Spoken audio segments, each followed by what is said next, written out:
Good afternoon, folks, and good morning. Thank you so much for joining us today for the Ask the Expert session for Arc-enabled data services. This is basically an extension of our DB104 session that was presented earlier on today, building a hybrid data platform in Azure Arc-enabled data services. This will be an interactive discussion today where our experts are standing by to answer any of your questions that you have today. How to engage with the experts. This is basically for folks to follow the guidelines. You have the option to chat to ask questions. Questions will appear in the attendees once approved by the moderator, and as soon as the moderator basically approves them, we will then answer your questions.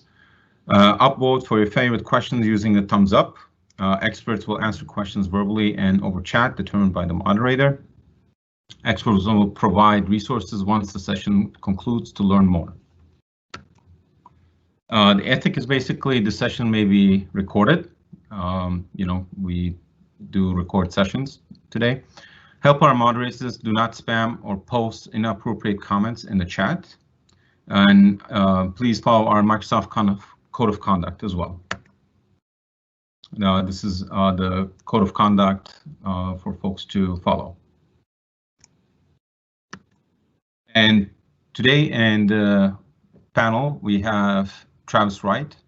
He will be joining us shortly due to some technical difficulties. And I'm here. Oh, hey, Travis. He's our group principal program manager for Arc Data Services. I am Tolga. I'm the moderator for the session. And we have JY, another co-worker of mine. He's also a principal program manager. We have Brian joining us today. He is our senior product marketing manager, and Marco as well with our senior technical product manager. So let's get started.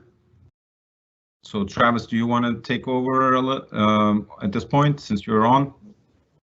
Well, sure. I mean, I think this is really just a follow up from the breakout session from earlier today. Hopefully everybody had a chance to see that.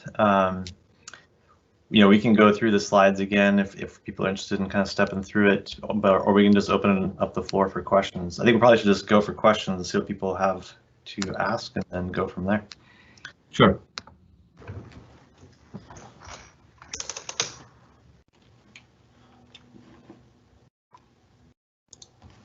Okay, one of the first questions that we have is Azure Arc planned to replace System Center Virtual Machine Manager for managing on-prem Hyper-V clusters?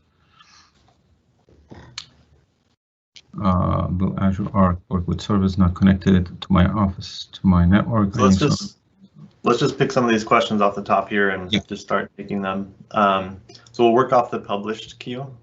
People can post their questions, and then whoever's moderating the questions can publish them to the published queue, and we can take them from the top of the published queue there. So the first question is looking for real-world examples of scaling up and scaling out using the hybrid data platform. So I think if you think about, let's take the scale up and down scenario first. And what we mean by scale up and down here is the idea of increasing or decreasing the compute capacity available to a given database instance. Your compute demands may vary over time. For example, you might have a business application which is using a database which is being hit heavily by users during business hours, but then is either very lightly or not even used at all during non-business hours. And so Azure Arc enabled data services gives you the flexibility of scaling up and down the amount of compute capacity available to that database instance depending upon the demand that is hitting it. And that does two things for you. One is that with Azure Arc enabled data services, it's a pay-as-you-go, pay just for what you use billing model, which enables you just to save your costs in that sense.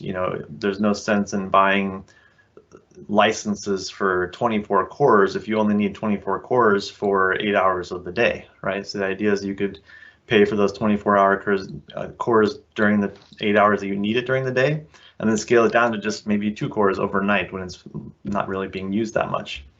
And the second way that this flexibility can help you save money is by getting better utilization out of the underlying hardware. So an example here is where you have one workload which you have running there, which is a business hours application. and it needs to have, let's say those 24 cores during business hours. And then you have another database, which is mostly like a data warehouse application, but it needs a lot of cores to process data overnight. And so what you can do is you can spin up the number of cores used by the business application database during the day and spin down the number of cores available to the data warehouse during the day, and then flip that so that your data warehouse has lots of cores overnight to do those batch processing jobs, and your line of business application database has just the minimum number of cores to keep it alive for the few queries that are coming in overnight, if you will. And that allows you to have those two databases co-located on the same underlying hardware, but you're getting much greater utilization out of that hardware by balancing which workloads are running on which underlying hardware in that way. So that's an example of scale up, scale out, or sorry, scale up and scale down.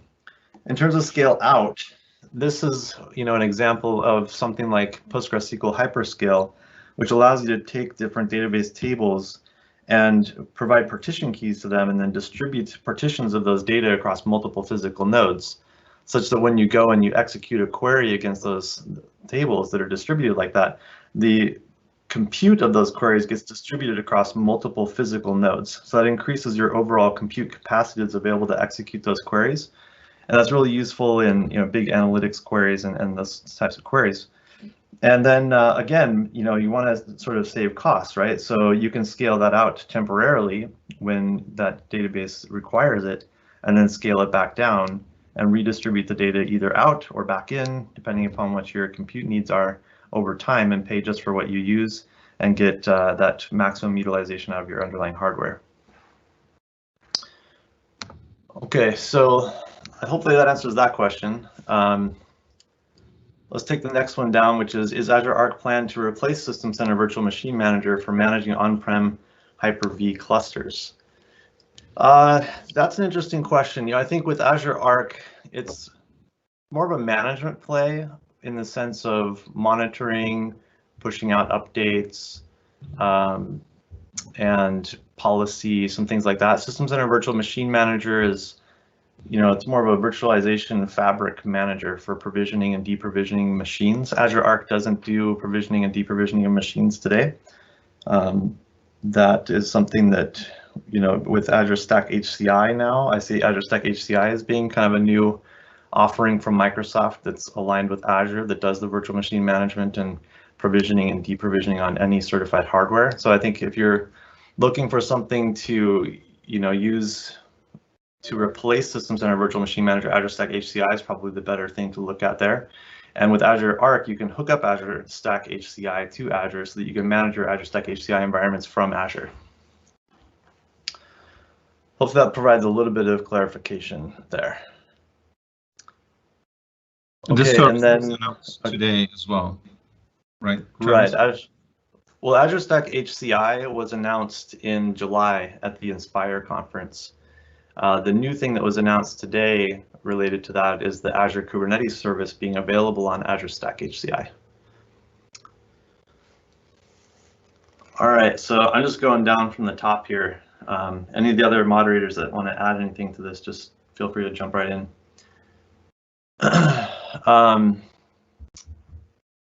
Okay, and I'm going to kind of skip over some of the questions that have been answered by some of the moderators here, unless there's something I feel like is good to add to it. Yeah, Azure Arc is nothing related to Azure Vault.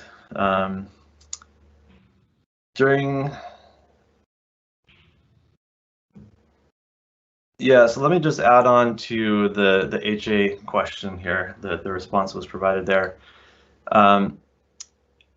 If you think about how always-on availability groups works with SQL Server, that's one way of achieving high availability, where you have multiple instances of SQL, each which has a synchronous copy of the data, meaning that as you make updates to the primary instance, those changes are synchronously copied to the other instances, and each instance has its own copy of the data. So when you deploy something like that to a Kubernetes cluster, what will end up happening is that each of those SQL instances will land on a separate Kubernetes node to give you fault tolerance at the Kubernetes node level, whether that's a virtual machine or a physical machine. And the data associated with that SQL instance can be mounted either locally or on shared storage. So that gives you compute redundancy as well as data storage redundancy.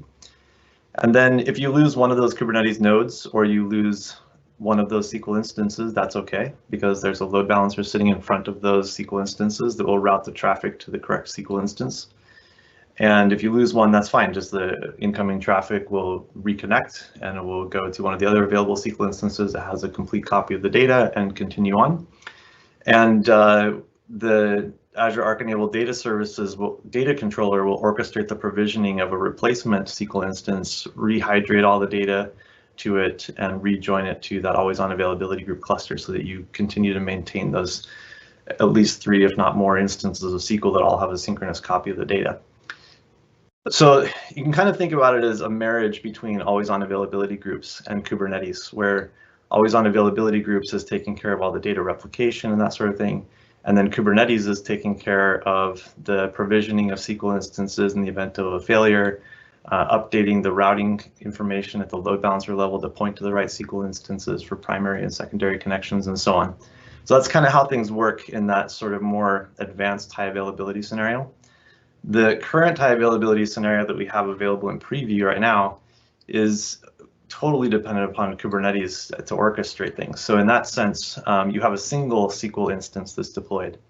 If that single SQL instance goes down for some reason, or the node on which it's going down goes down, then Kubernetes will automatically reprovision another SQL instance onto either that same Kubernetes node if possible, or to a different Kubernetes node, and it will remount to that shared storage and continue going. Now, I've described everything here in the frame of SQL, Azure SQL, or the technology is going to be more or less the same for how we implement high availability for PostgreSQL Hyperscale as well. Hopefully that provides a little bit more detail on how HA works. Anybody else want to add anything to that? No? Okay. All right, so then we'll go on to the next question here. On the overview slide, it implied SQL management outside of Kubernetes. The line from Arc went right to SQL outside of a Kubernetes construct. Was this only the server management feature or SQL specifically as implied? Okay, so on that chart, maybe you can go to that chart actually, Tolga. I think it's probably one down from here. Yeah, go ahead and build out this whole chart here. So what you see on this chart here is a couple of things related to data. The first one is these boxes labeled SQL Server. And the SQL Server boxes, these are SQL servers running either in a physical machine or a virtual machine, can be Windows or Linux. And this is SQL Server as we kind of all have known it for 25 years, starting from SQL Server 2008. And what you do there is you install the Azure Arc enabled servers agent on those servers. And then you install the SQL Server agent extension on there, and that will discover the server operating system level of information as well as the SQL Server instance or instances that are running on that server, and register all of that with Azure as resources in Azure Resource Manager. And then you can manage those SQL servers from Azure. You can view inventory information about them, detailed information like what edition or what version those SQL Server instances are, what host operating system name they're on, and so on. And you can also hook it up to optional Azure attached services, things like the advanced threat protection or vulnerability services that are part of Azure Defender, or you can use the SQL assessment service, which is a best practice analyzer to help you get the best possible configuration out of your SQL servers. Now, that's for SQL servers, right? And nothing is required there other than the Arc enabled servers agent and the SQL Server extension to it. And that's now in public preview. We previously announced that being in preview back at build, but now it's in preview at a state where you can self-service onboard to it and just get going with it on your own, whereas before you had to kind of work with us to get that deployed. Now, that's in contrast to where you see SQL MI on the chart here. As SQL MI, SQL Managed Instance, is one of the data services that's available in Azure Arc enabled data services, and that runs on a Kubernetes cluster. So whereas SQL Server on all these charts here, these are physical or virtual machines, SQL Managed Instances or database instances that run on Kubernetes, and they have a lot more management capabilities that are provided by the Azure Arc Data Controller local to that Kubernetes cluster, such as automated self-service provisioning and deprovisioning, elastic scaling, monitoring, backup, HA, and so on. Hopefully that provides a little bit of clarification about what all these different lines are here.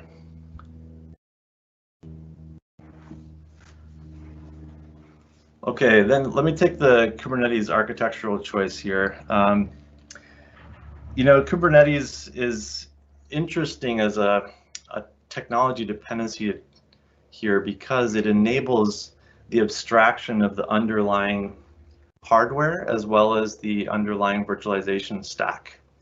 So you can see here, even in this chart, how Azure Arc enabled data services runs on top of any infrastructure. Could be OEM hardware in your own data center, it could be Azure Stack Hub or Edge, it could be AWS or GCP. And literally the only difference between how Azure Arc enabled data services runs on all this different type of infrastructure is two things. One, do you have a load balancer or not? And two, what storage class are you using? Other than that, Kubernetes abstracts away everything else, including what virtualization tech you're using, whether it's vSphere, KVM, or Hyper-V, it doesn't matter. It doesn't matter which OEM hardware vendor you're using. It doesn't matter whether it's infrastructure as a service in the cloud or it's your own infrastructure in your own data center. It doesn't matter whether it's Intel or AMD, like all of that is abstracted away so that we can deliver Azure Arc enabled data services to you to run and operate in a consistent way regardless of what the underlying tech is. That's really, in my mind, one of the most beautiful things about Kubernetes is that it enables that hybrid cloud and multi-cloud consistency across everywhere.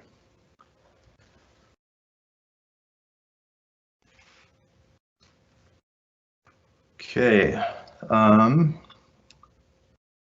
Will Azure Arc work with servers not connected to my network? A server in my basement that is not connected to my domain, but does have internet connectivity? Yes, so that's a great question. Azure Arc enabled servers, as well as Kubernetes and data services, will work on any server, whether it's domain joined to your corporate Active Directory or your corporate network or not. It doesn't really have that dependency. You can deploy it anywhere that has connectivity back to Azure over HTTPS. Okay, then there's a question about what PaaS services are on the roadmap. At this time, the only service that we're really talking about is Azure Arc enabled data services. And as we go forward here, we'll announce some of the other PaaS services that are coming, but we just aren't ready to speak publicly about those yet. In terms of any issues with the usage of AWS or GCP, no, there's no issues with that. We have quite a few customers that are already deploying on both of those public clouds right now. In fact, I think our first customer that will go into production in the next few weeks here during the preview period is actually on AWS. So I guess I'll speak to this HA and updates question here that Matthew asked. So yes, high availability is there really for two purposes. One is to ensure high availability, obviously, in case of some failure or even planned maintenance, and that's where updates come in. So as we are providing software updates to you approximately once every month, just like we do in our Azure PaaS services, in the future, we will enable the automated rolling upgrade of those updates through your environment, such that we take down only one instance within an availability group at a time to upgrade it, essentially, right? And this is, technically slightly different, but logically the same way that we do things in our Azure PaaS services today, where we rotate through and we upgrade one instance at a time to the latest binaries and then fail over and kind of just go through that whole process. And so the high availability serves those two purposes, HA, as well as enabling those rolling upgrades from one version to the next. Okay, so the question here, if a SQL node goes down after the routing happens from the load balancer, what is the recovery? So I guess your question here, Aaron, is on the more on the application side. What is the recovery? So typically applications are built with retry logic, such as if they lose their connection to SQL, they'll just attempt another connection back to SQL. And this is how we've had our best practice recommendation for using our Azure SQL services for years. And this is really no different in that sense, right? And in general, anytime you're using a load balancer in front of SQL Server, you should have your applications configured to retry in the event of a lost connection so that they can get back in action.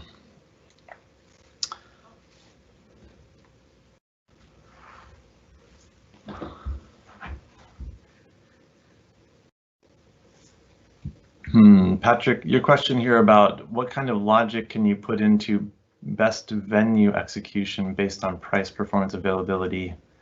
Not sure I understand that question. Maybe you can reply back to that question and just add some more details there. How do I enable Arc preview in my subscription? I don't see any Arc resources in the marketplace. Yeah, so if you search for Arc, you should see Arc in the marketplace. If you don't, that seems like a problem, but you may need to go into your subscription and go to the services view where you can enable different services, and you'll see the Microsoft Azure Data service there as one of the ones that you can enable.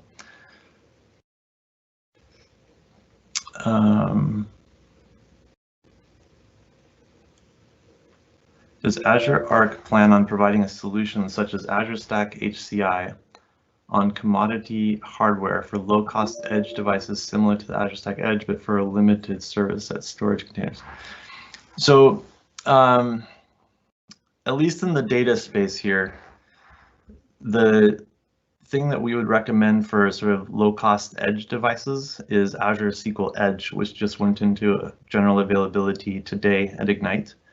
Azure SQL Edge is an Azure SQL service offering that's designed specifically for those edge scenarios.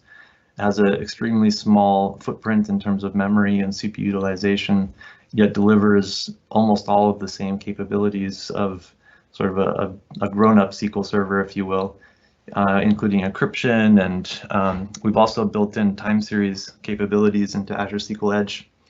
And over time, we'll look to how we can manage those Azure SQL Edge instances through Azure Arc as well. But to get going with building applications using Azure SQL on the edge, I would recommend getting started with Azure SQL Edge and checking that out.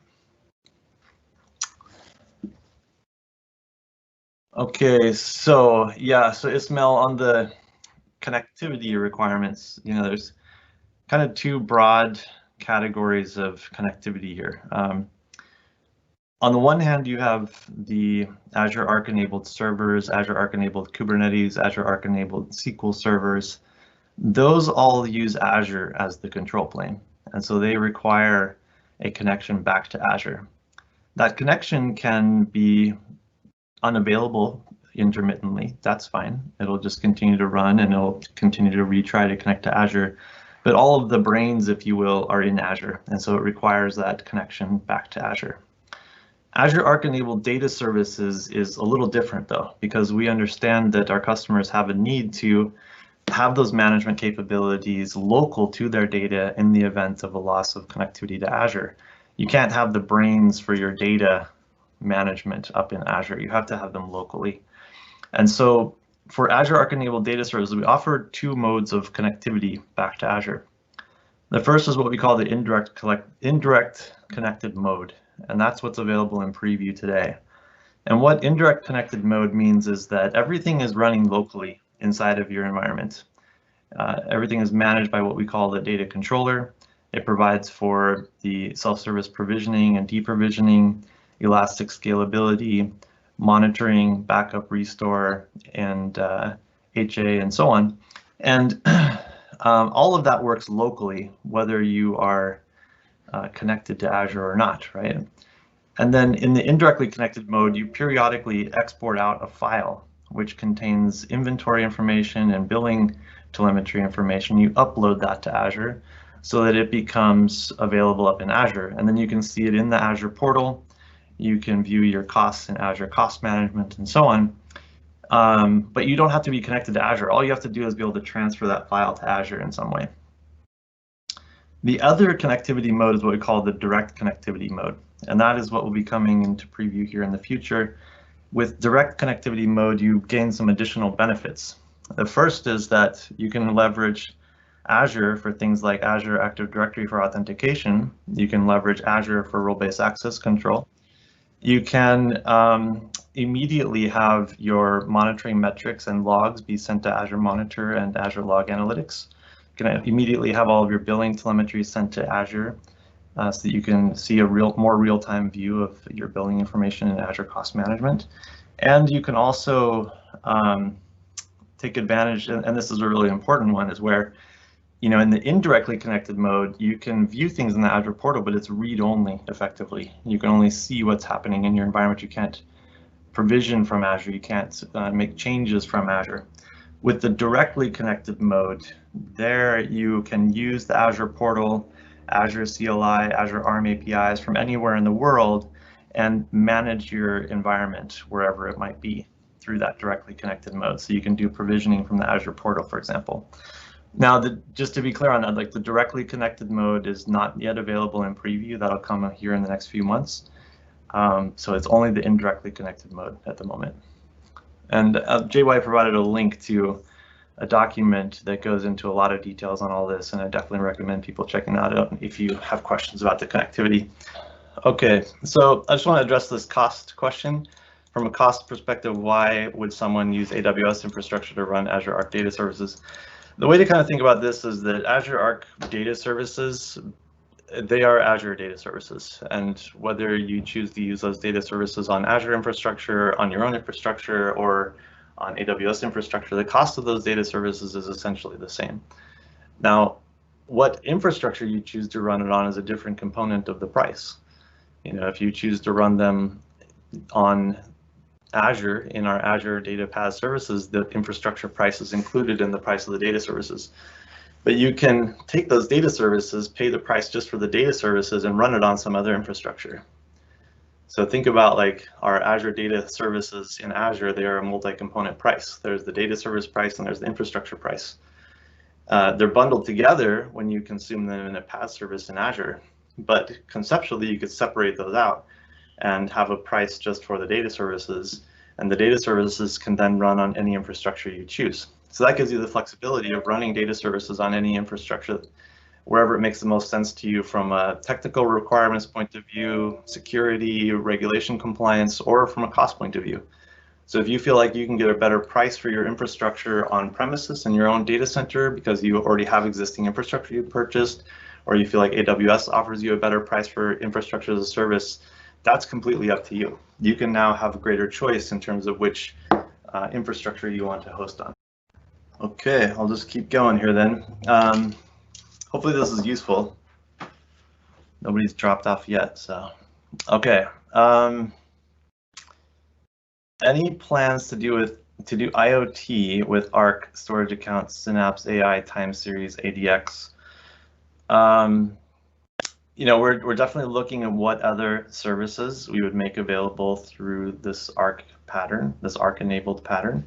And we'll have more information on which of those services are coming next as we go forward here. But as of now, the only thing we have to share publicly is the Arc-enabled servers, which went into GA today, Arc-enabled Kubernetes, which is in preview, Arc-enabled SQL servers, which is in preview, and Arc-enabled data services, including Azure SQL Managed Instance and Azure PostgreSQL Hyperscale, which went into public preview today. So that's what's currently available, and then we'll have more down the road here.